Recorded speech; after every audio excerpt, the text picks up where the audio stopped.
O que há em comum entre Anitta, Débora Seco e Michael Jordan? O que esses famosos podem nos ensinar sobre estratégia de negócio e como você pode aproveitar isso para aplicar aí na sua empresa ou na empresa do seu cliente? Meu nome é Bruna Puga, eu sou advogada, especialista em contratos e societário. Se você gosta desse tipo de conteúdo, já se inscreve aqui no canal porque toda semana tem vídeo novo. Anitta e a sua parceria com o Nubank. Débora Seco e a sua parceria com a Singu, um aplicativo de serviços de beleza. E Michael Jordan com a sua extensa parceria com a Nike. Como que essas empresas e esses influencers e famosos possivelmente formalizaram estes contratos? Antes de adentrarmos no contrato, no possível contrato da formalização dessa parceria, nós precisamos entender o contexto em que nós estamos vivendo, em que nós estamos inseridos. Hoje, é claro para todo mundo que a tecnologia vem mudando e acelerando vários processos, mudando relações sociais, mudando formas de fazer negócios, e junto com a tecnologia e a internet vieram as redes sociais, que inclusive dão voz para muitas pessoas que ficaram famosas nesse cenário, nesse universo, e também potencializa quem já era famoso antes do universo das redes sociais, como é o caso dos famosos citados no começo desse vídeo. Dentre todas essas mudanças, a relação influencer e empresas tem ganhado força, até por uma estratégia de marketing e de negócio, onde as pessoas mais estão hoje, principalmente aqui no Brasil, nas redes sociais e na internet. Então é comum que empresas coloquem e façam parcerias, contratem pessoas famosas, influencers, para que sejam o rosto daquele negócio. Essas novas relações já refletem diretamente no mundo jurídico como os contratos e essas parcerias são formalizadas, mas essa relação de influencer e empresas vem ganhando relevância e força, principalmente com o formato de contratação chamado Media for Equity. Esse nome em inglês, basicamente traduzindo ao pé da letra,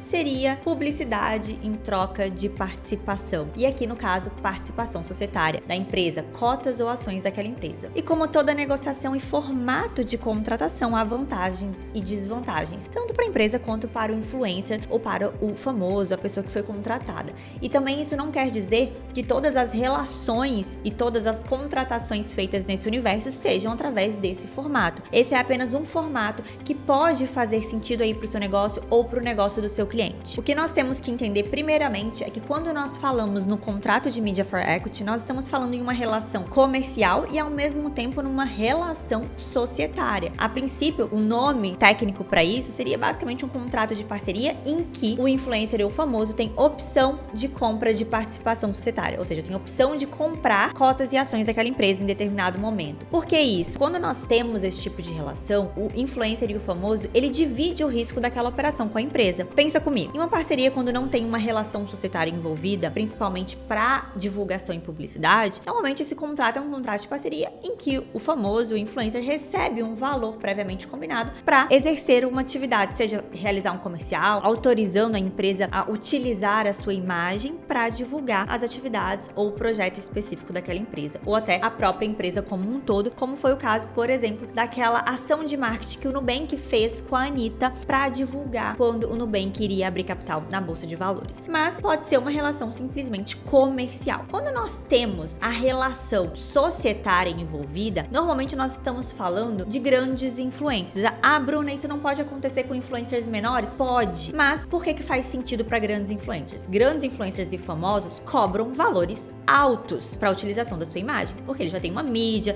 tem toda uma carreira consolidada que vai dar credibilidade para aquela empresa. E o que acontece? Quando esses famosos cobram o seu valor de mercado, normalmente são valores muito altos, valores até, dependendo do famoso, astronômicos. E para a empresa pode não fazer tanto sentido pagar aquele valor, principalmente no começo, sem saber se aquele famoso, por mais que ele tenha toda uma mídia, e claro que há essa troca de informações para o público-alvo, que se vai fazer a divulgação, enfim, toda essa estratégia de marketing de negócio também. Mas pode ser que às vezes a empresa despenda aquele valor, pague aquele valor e esse influencer, esse famoso não deu o resultado esperado que essa empresa queria. Então eles entram num possível acordo de que, olha, é o seguinte, você vai fazer a divulgação, pode até ter um valor previamente combinado, só que o objetivo é que aquela empresa se desenvolva tanto com essa publicidade que ela consiga aumentar o seu valor de mercado. E que junto com isso, esse influencer também vai ganhar, porque ele vai ter direito de adquirir as cotas e ações daquela empresa, que possivelmente vai valorizar, né, com o tempo, a um preço pré-ajustado, um preço previamente ajustado e que com certeza é menor do que o do valor de mercado para compensar, vai poder adquirir aquelas cotas ou ações em determinado momento. E é claro que aqui neste contrato precisa ser previstos o prazo